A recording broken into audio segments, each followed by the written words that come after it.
I think the next 29 days are the most important in human existence.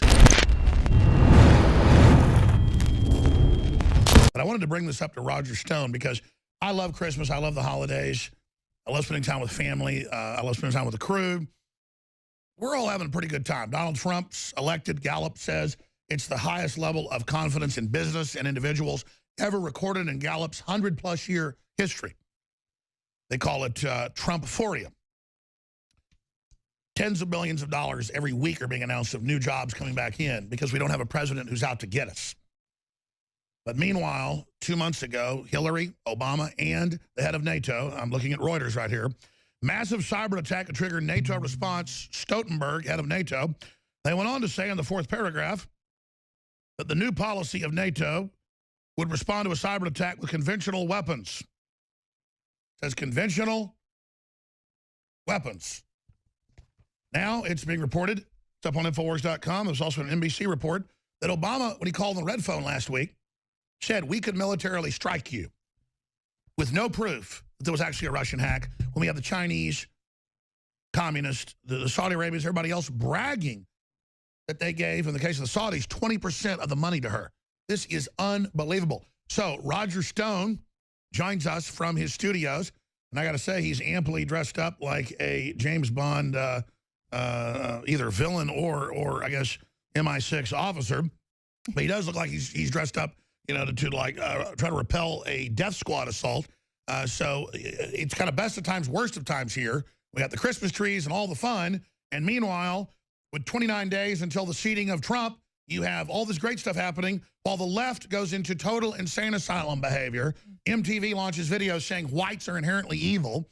They withdraw the video. It seems like they are melting down. The problem is they've got the nukes for 29 days. I'm told by my Pentagon sources and CIA sources and other sources that there are, there are folks as high up as you get, so I put generals in, waiting for them to try a counter coup, and it's going to be, and we don't want that, but that's what we're seeing. There's articles that I'm saying a rogue group of CIA could try to kill him. When they call him a KGB agent or an FSB agent, that's what we're talking about. I think the next 29 days are the most important in human existence. Roger Stone, no need to respond back. I just want to hand the baton to you and get your response to that, my friend. I know you have a loaded roster here today. Well, Alex, you're exactly right. You see, the Russians did it gambit has failed. As the InfoWars site shows today, 29% of the people, not even a third, believe this canard. So despite the very best efforts of the Washington Post, the New York Times, former acting CIA director Mike Morrell, current CIA director John Brennan, special focus on those two in my upcoming book, by the way, The Making of the President 2016, they have failed. This entire gambit, this coup d'etat aimed at the electorate has failed. And now they would like to plunge us into war before Trump can get sworn in. This belligerence, this neocon bravado is an absurdity. This is why Trump is for détente, and he'd like hard-headed negotiations and peace with the Soviets, with the Russians, I should say. Well, my friend, again, I'm going to let you get to your big show you've got lined up, but I would imagine you agree with me that this is front and center, a clear and present danger of the highest order. I mean, they're saying, from Keith Olbermann to Maddow, just Russian scum foaming at their mouth, beating the tables, just calling for war. It's total insanity.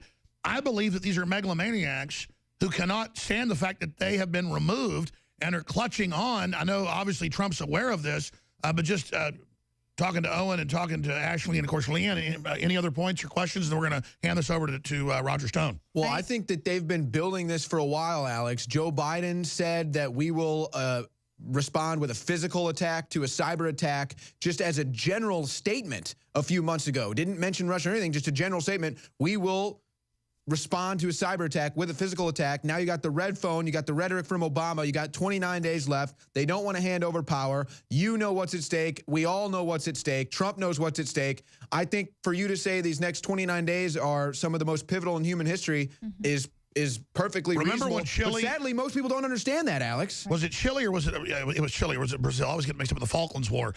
I watched a documentary about it years ago. I remember watching it when I was a kid. The president was about to get removed from office, so he just launched a war to be popular. This is the oldest trick in the book, Roger Stone. Yes, Alex, I think there's a lot to what you say. I'm particularly concerned that you've had these assassinations of 3 high-level Soviet, or I should say high-level Russian officials.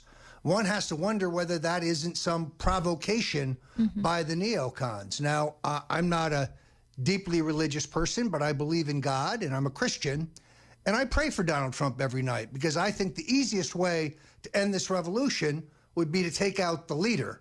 And I pray that he and his family will be safe through the inauguration and through the 8 years of his presidency. Do you agree with me that claiming all this and activating COG and trying to start a war could be cover for civil unrest and a rogue group of the CIA or other group assassinating President Trump? Well, part of the problem here, Alex, is I think that President Obama will only do those things that he thinks he can get away with. When only 29% of the people buy this whole Russian yarn about the hijacking of the election, I think Obama has to be concerned that he doesn't have the kind of support in the country to pull off that kind of martial law, that kind of repression. I think the people would revolt. I agree. People should call the White House, write letters, emails, and say, we know what you're doing, back off. InfoWars has more than 15 YouTube channels and about 3 million subscribers. Our main channel has 1.854 or 1,854,000 plus subscribers. Now, they've been gaming the system for a long time to shut down nationalistic or patriotic media, saying we're right-wingers, saying we're extremists. Well, it doesn't matter who we are. We have a right to free speech, don't we? As long as we don't violate the rules. Well, now Zuckerberg has come out and said he's going to restrict conservative news like Communist China does, calling it fake news. And Google, that owns YouTube, has announced, and they've done it now 2 weeks ago, that they're going to basically make you click the bell in your notifications. We're going to show you how to do that, or you won't get all the channels that you've subscribed to, and you won't get the videos. Now, why are they doing this? It's more than just censoring. They want you to see the videos that they feed you below and beside the videos you're looking at that are corporately sponsored so they make more money. They're taking the you out of YouTube.